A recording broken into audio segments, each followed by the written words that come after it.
I spent $32,000 flying my whole family out for my wedding, but my parents canceled and took a Europe trip with my sister's family instead. They texted, "You're not worth seeing in a wedding dress." Oh my god, you guys, I still can't believe it. I poured $32,000 into what I thought would be my dream wedding in Hawaii, a way to finally make my parents proud of my success in investment banking. I could afford to fly my entire family first class, put them up in luxury accommodations, the works. But what I found out later, what still haunts me, is that they used my generous gift for a European vacation with my sister's family instead. And then, the text message came, "You're not worth seeing in a wedding dress."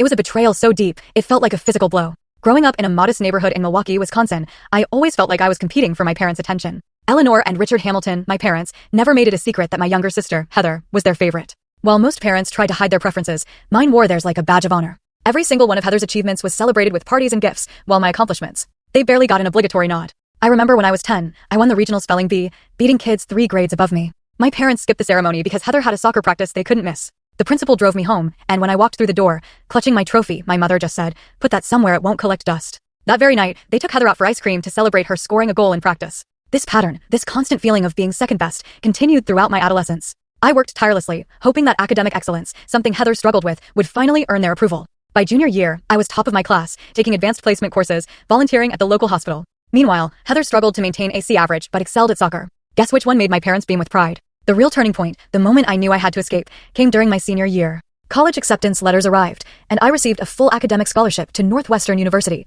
a prestigious achievement that would save my parents thousands in tuition. Instead of celebration, my father, Richard, just commented, "Well, I guess that frees up money for Heather's soccer camps." The same week, they threw Heather an elaborate party for making the varsity team. Leaving for college wasn't just moving out, it was my escape. Northwestern's campus became my sanctuary, a place where achievements were actually recognized and hard work rewarded. I thrived in the finance program, securing competitive internships each summer. I rarely went home, finding excuses to stay on campus during breaks or visit roommates instead. After graduation, I landed a position at a boutique investment firm in Chicago, working 80-hour weeks to prove myself. While Heather dropped out of community college and moved back home, I was climbing the corporate ladder. By 27, I was headhunted by a prestigious firm in Manhattan, nearly doubling my salary. I bought my first apartment, a small but charming one-bedroom in the financial district. My relationship with my family had dwindled to obligatory holiday calls and occasional visits. Each time I returned home, my parents spent most of the visit updating me on Heather's life, who by then had married Marcus, her high school boyfriend, and had 2 children. They lived in a house my parents helped them purchase just 3 blocks away. "When are you going to settle down, Sophia?" my mother would ask. "Your biological clock is ticking." This, despite the fact that I was thriving in my career,